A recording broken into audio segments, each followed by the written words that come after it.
పార్థుని రౌడీల చేత పొడిపించి చంపించిన మనోహరి. బాధలో అమర్, బాగి, ఆనందంలో మనోహరి. అసలు ఏం జరగబోతుంది అనేది పూర్తి వీడియో చూసేయండి. వీడియోని లైక్ చేయండి, ఛానల్ని సబ్స్క్రైబ్ చేసుకోండి, అలాగే వీడియో కిందున్న హైప్ బటన్ని కూడా క్లిక్ చేసేయండి. ఇక మనోహరి ఎలాగూ ఒకలా అరుంధతి నగల్ని తనకి దక్కించుకుంటుంది.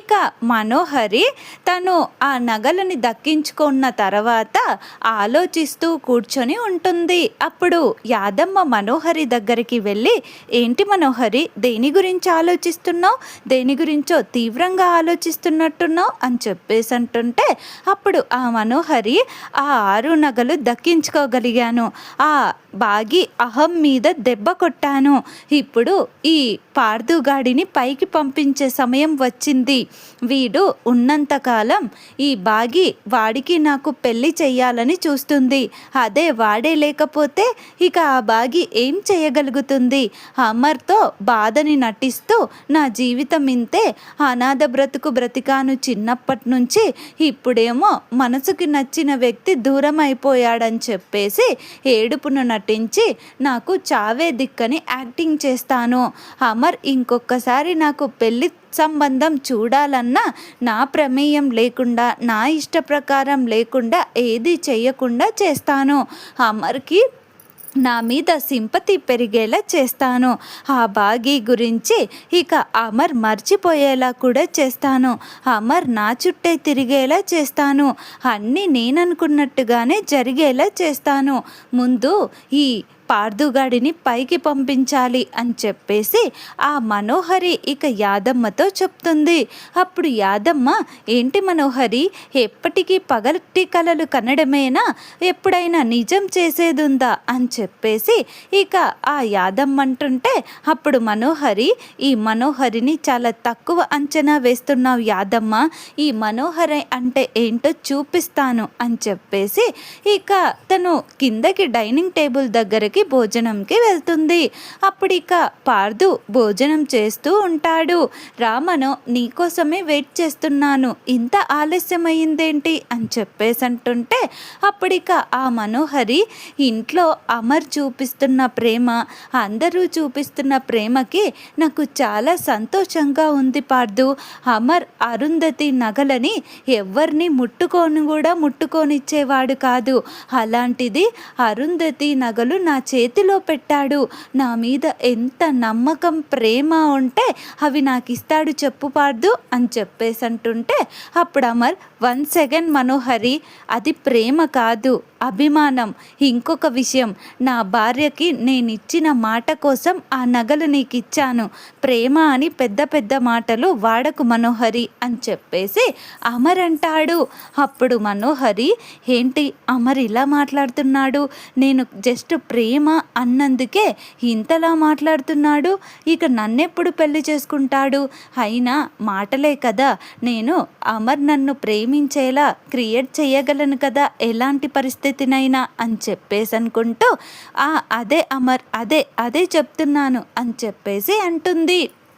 ఇక ఇంతలో మనోహరి బాగి వైపు చూస్తూ, ఏంటి బాగి, నిన్న నాకు నగలిప్పించినప్పటి నుంచి నీ మొహంలో ఆనందం కనిపించట్లేదు, పిల్లలు కూడా డల్గా కనిపిస్తున్నారు, పిల్లలు మీ అమ్మ నగలు నేను తీసుకున్నందుకు ఏమైనా కోపంగా ఉందా, పోనీ ఆ నగలు ఇచ్చేయమంటారా అని చెప్పేసి అంటుంటే, అప్పుడిక ఆ అంజు, ఏంటంటే మీరు తీసుకోనైతే తీసుకున్నారు కదా నగలు, ఏదో ఇష్టం లేనట్టు మళ్ళీ మీరు తీసుకోనట్టు ఈ మాటలు ఎందుకు, అయినా నిన్నటి నుంచి చూస్తున్నాను ఏంటంటే మీరు తీసుకున్నారు మళ్ళీ ఏదో పైనుంచి మాటలు మాట్లాడుతున్నారు, ఇచ్చేస్తా అని, సరే తెచ్చిచ్చేయండి, నాకు తెలిసి మీకే మా అమ్మ నగలు తీసుకోవడం ఇష్టం లేనట్టుంది, ఊరికే నస పెడుతున్నారు అని చెప్పేసి అంజు చాలా కోపంగా మాట్లాడుతుంది. అప్పుడు ఆ మనోహరి, అమ్మో ఈ బుడ్డది తక్కువది కాదు. నేను ఇలాగే ఓవర్ యాక్షన్ చేస్తే నిజంగానే అమర్ కూడా ఆ నగలు తిరిగి ఇచ్చేయమన్నా అంటాడు. ఇక నుంచి నేను సైలెంట్గా ఉండటమే బెటర్ అనుకుంటా అని చెప్పేసి అనుకుంటుంది. అప్పుడిక ఆ బాగి ఉండి, ఏంటి మనోహరి, అంజు మాట్లాడుతుంటే పలకకుండా సైలెంట్ అయిపోయావు, మరి అంజుకి సమాధానం చెప్పు. నిన్న నగలు తీసుకున్నప్పటి నుంచి నీ ప్రవర్తనలోనే తేడా వచ్చింది. ఎందుకలా బిహేవ్ చేస్తున్నావు, పిచ్చి పట్టిన దానిలా అని చెప్పేసి ఇక బాగి అంటుంది. ఇంతలో ఇక ఆ మనోహరి, సర్లే బాగి, ఎందుకు అంతలా మాట్లాడుతున్నావు, ఇప్పుడు భోజనం చేద్దాం అని చెప్పేసి భోజనం చేస్తూ ఉండగా ఇక ఆ మనోహరి పార్దుని చంపాలని ఫిక్స్ అయిపోతుంది. కాబట్టి పార్దుతో క్లోజ్గా ఉన్నట్టుగా యాక్టింగ్ మొదలు పెడుతుంది. అప్పుడు బాగి ఆ రాథోడ్తో, ఏంటి రాథోడ్, మనోహరి పార్దు గారి దగ్గర అంత చనువుగా ఉంటుంది, ఇది ఏదో ప్లాన్ వేసిందని నాకు అనుమానంగా ఉంది రాథోడ్ అని చెప్పేసి అంటుంటే ఆ రాథోడ్ ఉండి, అవును మిస్ అమ్మ, నాకు అలాగే అనుమానంగా ఉంది. అరుంధతి మేడం నగలు లాగేసుకుంది, ఇప్పుడేమో పార్దు గారి దగ్గర క్లోజ్గా ఉంటుంది. పార్దు సార్ దగ్గర మాట్లాడడానికే ఇష్టపడని ఈ మనోహరి ఇంత క్లోజ్గా దగ్గరగా ఉండి మాట్లాడుతుందంటే నిజంగానే ఈ రాక్షసి ఏదో ప్లాన్ చేసినట్టుంది అని చెప్పేసి రాథోడ్ కూడా అంటాడు. ఇక ఆ రాథోడ్ అలా మాట్లాడుతూ ఉండగా మనోహరి ఇక భోజనం చేసి అక్కడి నుంచి తన గదిలోకి వెళ్ళిపోతుంది. ఇక మనోహరి, ఈ పార్దుగాడి కథ ముగిసే టైం వచ్చేసింది, వెంటనే ఇప్పుడు నేను నాకు కావలసిన వాళ్ళకి ఫోన్ చేసి వీడిని పైకి పంపించమని చెప్పాలి అని చెప్పేసి ఇక ఈ మనోహరి తనకు తెలిసిన రౌడీలకి ఫోన్ చేస్తుంది. ఫోన్ చేసి, రేయ్ నాకు ఒక పని చేసి పెట్టాలి అని చెప్పేసి ఆ రౌడీలతో చెప్తుంది. అప్పుడు ఆ రౌడీలు, ఏంటో చెప్పండి మేడం అని చెప్పేసి అంటుంటే, నేను ఒకటి ఫోటో పంపిస్తున్నాను, వాడు పోలీస్, వాడిని లేపేయాలి అని చెప్పేసి చెప్తుంది. అప్పుడు వాళ్ళు షాక్ అయిపోతారు. ఏంటి మేడం, ఏం మాట్లాడుతున్నారు, డైరెక్ట్గా పోలీస్ అతనికి ఎసరు పెట్టారేంటి అని చెప్పేసి అడుగుతారు. అప్పుడు ఆ మనోహరి, వాడు పోలీసే కానీ మీరు వాడిని లేపేయండి, అదే నాకు కావాల్సింది. పోలీస్ అయితే ఏంటి, ఎవడైతే ఏంటి, చచ్చాక మీ మీదకి రాకుండా మిగతాది నేను చూసుకుంటాను కదా అని చెప్పేసి మనోహర్ అంటుంది.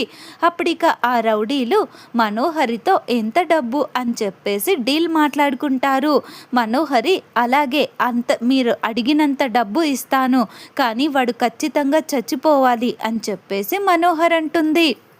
అప్పుడు ఆ రౌడీలు, అలాగే మేడం, అయినా అతను ఎక్కడుంటాడు అని చెప్పేసి అడుగుతుంటే అప్పుడు మనోహరి, ఎక్కడో ఏం లేదు, నేనే వాడిని తీసుకొని ఒక ప్లేస్ దగ్గరికి వస్తాను, వాడితో పాటు నేను కూడా వస్తాను, నేను ఒక సైడు పారిపోతాను, వాడు ఒక సైడు వెళ్ళేలా చేస్తాను, నేను వాడు వెళ్ళే సైడ్ మాత్రం రాను, మీరు వాడి వెంట పరిగెత్తి వాడిని పొడిచి చంపేసేయండి, నేను మాత్రం పరిగెడుతుంటే ఒక్క రౌడీ నా వెనకాల పడితే చాలు అని చెప్పేసి, అది కూడా యాక్టింగే కదా.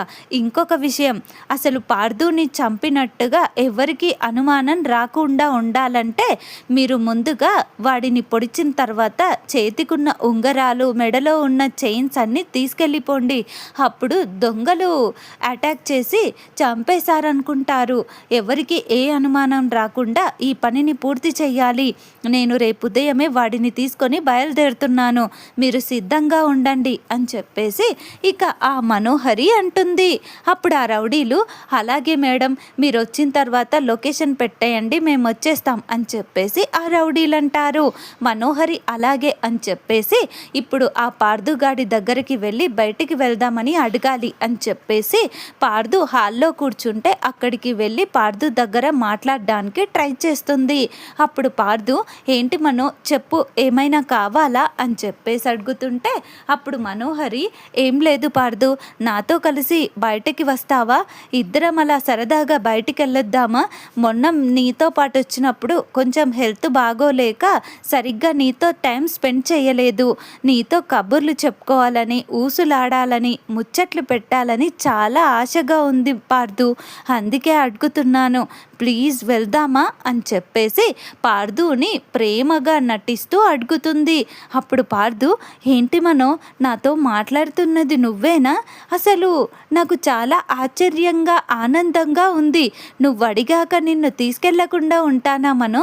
సరే అలాగే వెళ్దాం మనో, ఇప్పుడే వస్తాను, ఒక్క 10 నిమిషాలంతే అని చెప్పేసి పార్దు ఆనందంగా గెంతులేస్తూ వెళ్ళి ఫ్రెష్ అప్ అయ్యి వచ్చేస్తాడు. అప్పుడు మనోహరి వెళ్దామా పార్దు అని చెప్పేసి అంటుంటే అప్పుడు పార్దు అలాగే అని చెప్పేసి వెళ్తూ ఉంటే ఇంతలో బాగి రాథోడ్లు అక్కడికి వచ్చేస్తారు. అప్పుడు రాథోడ్ ఏంటి పార్దు సార్ ఎక్కడ టీప్ టాప్గా రెడీ అయి వెళ్తున్నారు అని చెప్పేసి అడుగుతాడు. అప్పుడిక పార్దు ఉండి మనో బయటికి వెళ్దామంది. ఇద్దరం కలిసి ఊసులు చెప్పుకొని సరదాగా అలా తిరిగి వద్దామని అడిగింది రాథోడ్. అందుకే మనోని తీసుకొని బయటికి వెళ్తున్నాను అని చెప్పేసి అంటాడు. ఆ మాట వినగానే రాథోడ్ బాగి షాక్ అయిపోతారు. వాళ్ళకి అనుమానం స్టార్ట్ అయిపోతుంది. అప్పుడు మనోహరి ఈ బాగీకి రాథోడ్కి అనుమానం వచ్చినట్టుంది. వీళ్ళు ఈ అనుమానం బలపడ ముందుకే పార్దుని వెళ్లకుండా ఆపక ముందుకే తీసుకెళ్ళిపోవాలి ఇక్కడి నుంచి అని చెప్పేసి మనం వెళ్దాం పద పార్దు అని చెప్పేసి పార్దు చెయ్యి పట్టుకొని తీసుకెళ్తుంది. అప్పుడు ఇక బాగి ఖచ్చితంగా ఈ మనోహరి ఏదో ప్లాన్ చేసింది రాథోడ్, కావాలనే పార్దు గారిని తీసుకెళ్తుంది, దీని మీద నాకు చాలా అనుమానంగా ఉంది అని చెప్పేసి అంటుంటే అప్పుడు ఇక రాథోడ్ ఉండి అయినా ఏం ప్లాన్ చేస్తే ఏంటిలే మిస్ అమ్మ, అక్కడున్నది పార్దు సార్, పోలీస్ ఆఫీసర్, ఆయననెవరేం చేయగలరు చెప్పు. అయినా ఆయనతోనే వేరే వాళ్ళకి డేంజర్, ఎందుకంటే ఆయన అంత స్ట్రిక్ట్ ఆఫీసర్, అంత స్టామినా కలిగిన ఆఫీసర్. పార్దు సార్కి ఏం కాదు, మనోహరి ఎన్ని ఎత్తులేసినా కూడా పార్దు సార్ చిత్తు చేస్తాడులే మిస్ అమ్మ అని చెప్పేసి ఇక బాగీకి ధైర్యం చెప్తాడు రాథోడ్. అప్పుడు ఇక బాగి రాథోడ్ చెప్పింది కూడా నిజమే కదా అని చెప్పేసి అనుకుని ఇక రాథోడ్తో ఎందుకో రాథోడ్ నాకెక్కడో తేడా కొడుతుంది అని చెప్పేసి అంటుంది. అప్పుడు రాథోడ్ అయ్యో అదేం కాదులే మిస్ అమ్మ, నువ్వు ముందు వెళ్ళి పిల్లలకి టిఫిన్స్ పని చూడు అని చెప్పేసి రాథోడ్ అంటాడు. ఇక ఆ మనోహరి పార్దుని తీసుకొని అక్కడి నుంచి త్వరగా బయటకి వెళ్ళిపోతుంది. ఇక తను ఆ రౌడీలకి చెప్పిన లొకేషన్ దగ్గరికి పార్దుని తీసుకొని వెళ్తుంది. ఇక వెళ్తూ ఉంటే అప్పుడు పార్దు మనోహరితో నేనంటే నీకు ఇంత ఇష్టమని అనుకోలేదు మనో, నా మీద నీకు ఇంత ప్రేమ ఉందని కూడా నేను ఎక్స్పెక్ట్ చెయ్యలేదు, నువ్వు ఇలా బయటకి రమ్మనగానే అసలు ఎంత ఆనందంగా ఉందో తెలుసా నాకు, నువ్వు నాకు భార్యగా దొరుకుతున్నందుకు చాలా సంతోషంగా ఉంది, నేను చాలా అదృష్టవంతుణ్ణి మనో అని చెప్పేసి అంటుంటే అప్పుడు ఆ మనోహరి అయ్యో పిచ్చివాడా, నేను నీకు దొరకడం నీ దురదృష్టం రా, ఇప్పుడు నువ్వు చావబోతున్నావు, ఈ మనోహరి నీ చావుకి ఆల్రెడీ ముహూర్తం పెట్టేసిందిరా, ఇక నువ్వు చావడమే ఆలస్యం, అయినా ఇప్పుడు మనం రొమాన్స్ చేయడానికి వెళ్తున్నామని నువ్వనుకుంటున్నావు, నిన్ను పైకి పంపించడానికి తీసుకెళ్తున్నాను రా అని చెప్పేసి ఇంకొన్ని క్షణాలు నీ నసని తట్టుకోవాలి, నీ టార్చర్ని తట్టుకొని ఆ తర్వాత హ్యాపీగా ఎంజాయ్గా బ్రతికేస్తాను అని చెప్పేసి అనుకుంటుంది. ఇక ఇంకొక వైపు ఆ యాదమ్మ ఈ మనోహరి నగలు ఎక్కడ దాచిపెట్టింది, అయినా తాళం చెవి ఎక్కడుంది అని చెప్పేసి వెతుకుతూ ఉంటుంది. ఇక ఆ యాదమ్మ ఈ మనోహరి ఆ పార్దు సార్ని పాపం బలి చెయ్యబోతుంది. పాపం పార్దు గారు ఈ మనోహరిని చాలా ఇష్టపడుతున్నాడు, దీనికేమో అర్థం కావట్లేదు, అమరేంద్ర అమరేంద్ర అని అమర్ అంటూ ఆ అమరేంద్ర సార్ వెనకాల పడింది. నిజం చెప్పాలంటే ఆయనకి ఇది 2వ పెళ్ళి, మళ్ళీ ఆయనకి 4 పిల్లలు, 5 మంది పిల్లలు, అలాంటిది ఇది ఆ ఆర్మీ ఆఫీసర్ వెనక ఎందుకు పడుతుందో అర్థం కావట్లేదు. ఈ పార్దుకి ఎంచక్క పెళ్ళి కాలేదు, ఏం కాలేదు, ఈ పార్దుని చేసుకోవచ్చు కదా అని చెప్పేసి ఇది మట్టి బుర్ర, దానిది ఓ తింగరి బుర్ర అని చెప్పేసి అనుకుంటుంది. ఇక మనోహరి తను చెప్పిన ప్లేస్ దగ్గరికి వెళ్ళిపోతుంది పార్దుని తీసుకొని.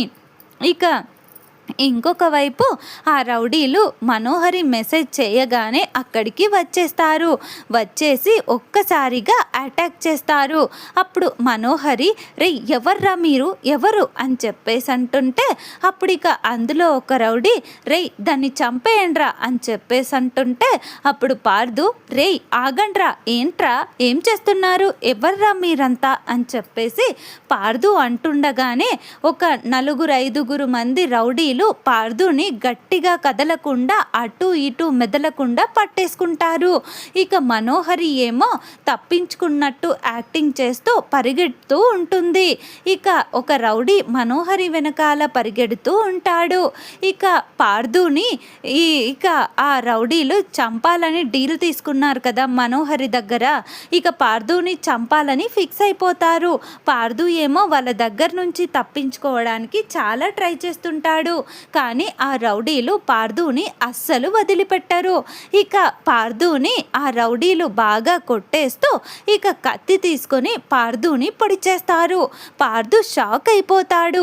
ఒక్కసారిగా అందరూ పార్దు మీద దాడి చేసి కత్తులతో పొడిచేస్తారు. పొడిచేసి పార్దు మెడలో ఉన్న ఆ చైను, చేతికున్న ఆ ఉంగరాలు అన్నీ తీసుకొని అక్కడి నుంచి పార్దుని పొడిచి పారిపోతారు. ఇక పార్దు రక్తపు మడుగులో పడి కొట్టుమిట్టాడుతూ ఉంటాడు. పార్దు ఇక చాలా అంటే చాలా రక్తం పోయి ఉంటుంది పార్దుకి. ఇక ఆ మనోహరి ఏమో కొంత దూరం పరిగెత్తి ఆగిపోయి, రేయ్ ఆగరా, ఇక పరిగెత్తడం నా వల్ల కాదు అని చెప్పేసి ఆ మిగతా రౌడీలకి ఫోన్ చేస్తుంది.